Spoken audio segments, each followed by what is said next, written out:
And after careful deliberation, the jury reached a unanimous verdict.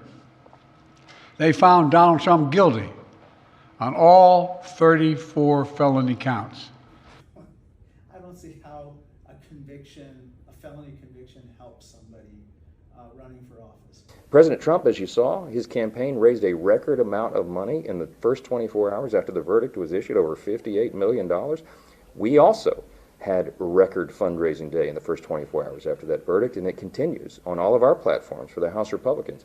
We raise more money. You know why? Because people see lawfare in action. They see that the nominee for the Republican Party is being attacked and that they're using our judicial system to go after a political opponent. That's what the Democrat Party and that's what these rogue prosecutors have done. And I think people are disgusted by it.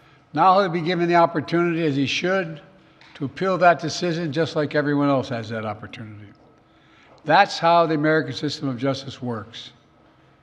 And it's reckless, it's dangerous, it's irresponsible for anyone to say this was rigged just because they don't like the verdict. When people see with their own two eyes that there are two systems of justice, that one of the political parties will use the judicial system, the legal system, to do their political bidding and go after a political opponent, this is something you expect in a banana republic, in a third world country, not in the United States of America. And I'm telling you, I am deeply troubled with the people losing their faith in our institutions, and arguably the most important one we have in this country is our judicial system, our system of justice. And that's what's at stake, and that's why this is so disgusting. And I think that's why people share our outrage, and they're going to let their voices be heard. The main verdict, the number one verdict that really matters, is on November 5th, and that's the verdict of the American people at the ballot. Our justice system has endured for nearly 250 years, and it literally is the cornerstone of America, our justice system. The justice system should be respected, and we should never allow anyone to tear it down. It's as simple as that. That's America. That's who we are. And that's who we'll always be, God willing.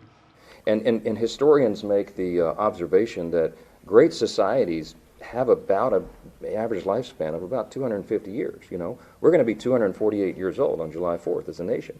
If you're in high school, that sounds like an eternity, but we know that is not a long time on the span of human history. And we're at a moment where we have to decide whether we are going to hold fast to the foundational principles that made us the greatest nation in the history of the world, the most powerful, most free, most successful, most benevolent. It's not even close. Or if we're going to trade that in for something else.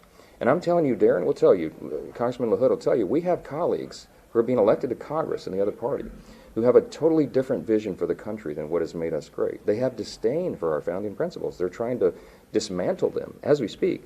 They envision for America not to be a constitutional republic, but some sort of European-style socialist utopia or something. We understand that's a fool's errand. And so to preserve the republic and to save the greatest country in the history of the world, we have to get back to the defense of those foundations. That's what's at stake right now. And I think President Trump is not just our nominee, not just an individual running for president. I think now he's seen as a symbol of one who is willing to fight back against that corruption, the deep state, and all the rest. And that's a very powerful thing in an election year where we are deciding the future of the country. So we're excited. We're very bullish on November. We're going to win again the White House, the Senate, and the House. And we have a lot of things to fix. And so buckle your seatbelts. It'll be an exciting time.